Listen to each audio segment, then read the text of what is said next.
Hi, this is Heather from Bunny's Designs, and I'm back with another little video about my book of watercolours. They lasted quite a few years, but if you can see, there's some patches where they're paler. That isn't colour. So what I thought was, I've never done this before, but in theory it should work, is to rework the square of colour. This is just cheap sketching paper, not very cheap, the children's ones, but an adult's one, but it's not very expensive sketchbook paper, and I find that the colours actually sit on top rather than soak in,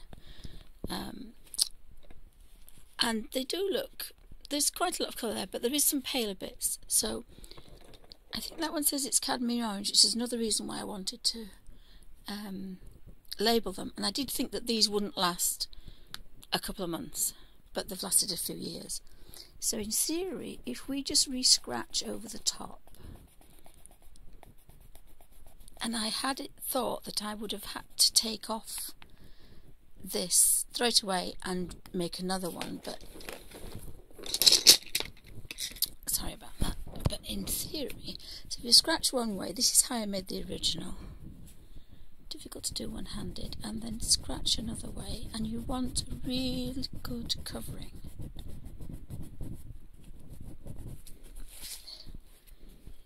That's not too bad actually. It's actually covered very well.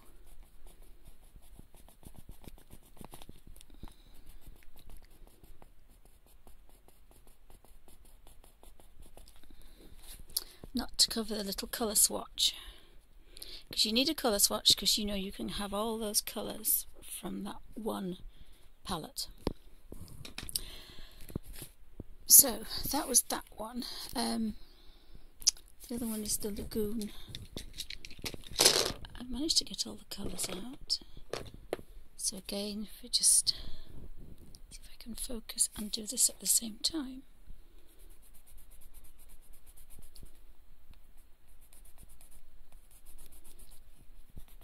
And that's another reason why it's a good idea to label things. And also, if you're not very well, my hands are really bad at the moment, so it's getting to the stage where, you know, I might have to ask somebody else to scribble. And, you know, I could get my daughter to say, scribble that pencil onto that one way, turn it over and get a really good coating the other way. And then that saves my hands from, but if you can see, there's quite a lot of colour on there. And the thing with the intense is they are very intense, so of course you have lots of colour. The peacock blue as well is another one, but that may not sit up right.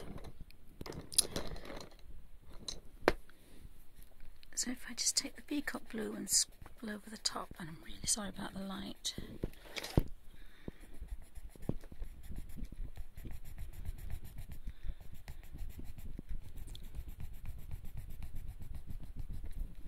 And that seems to have done the trick, so that's almost as good as the day that I did it. So just by scribbling 3 or 4 times on there, I've put quite a lot of colour onto that again. And there's the cadmium, the golden yellow.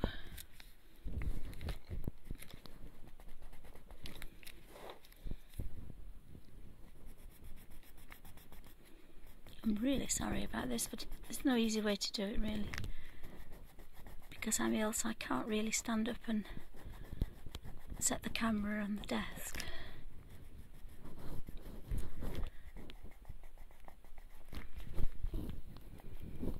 But it does give an insight into how the pages were made in the first place. If you had, I mean, that's an A6 size, so 2 of those would be A5, so you would have all those colours on an A5 if you wanted. Or if you made it even bigger, A4 size, But A5 is quite nice because that would probably be half as thick as that. And you would have all those colours, and you could put it in the back of your Hobonichi or the back of an A5 sketchbook, and then toddle off with a pen, and you've got quite a lot of sketching material. And the beauty of this one is the outliner. It's a beautiful, it's not really a grey, it's not dark, it's not really a grey.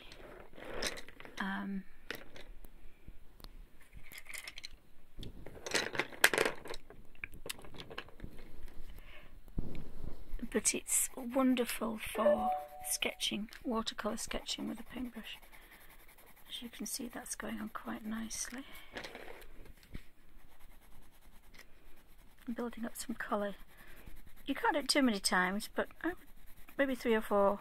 You can tell when it's full. When the page is saturated, you can tell that it's not going to let you add any more pencil onto there. And so you know that it's, and that was the neutral grey, so I think my daughter's had hold of these, but I haven't used those very much. But there's still so much colour. I mean, even these that have been used. Now the ink tens, people say they're not watercolour pencils, but I use them exactly the same as I use the Derwent watercolour pencils. Exactly the same. And that's wet, so once that's wet, the ink tens are supposed to be set, but you've still got all this colour. So you just go on to the next kind of little bit with the colour on it. But I mean, I can touch there with a brush and get a little bit of colour, and then when I want a really deep blue, the darkest that's on there, then I'll go to another section. So I've used these as a watercolour pencil. But the pencils never get wet, so they are protected. I mean, these pencils look like the day I bought them, and yet I've used them in here.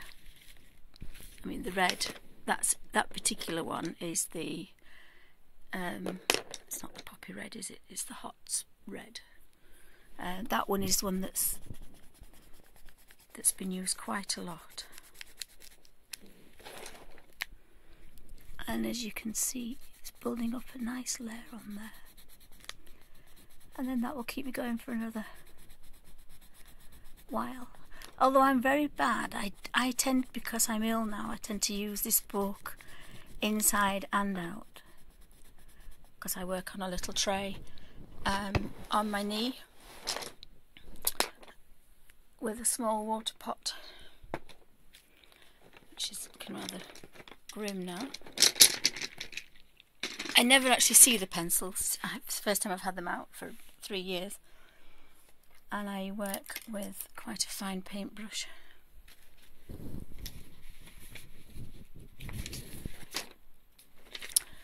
And I will take a design.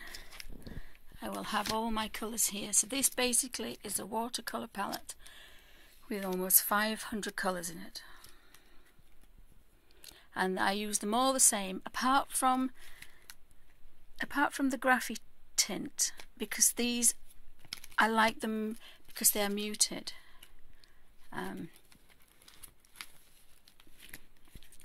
Because these are beautifully, and they have been used a lot as well, I tend to use those on their own because they are so different.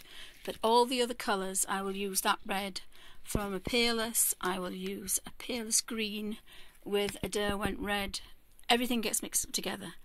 But I was going to show that if I just touch one that's already been used, so the purple's been the thistle. So if I'm down here,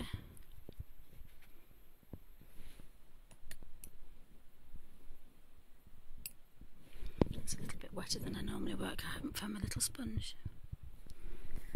And I just touch the colour. It's still quite vibrant, is that? But if I wanted to go darker, I would just go a bit further up. And then I would touch, and that would give me, and then that would give me a lot more colour. The same with the aqua blue. If I go down there,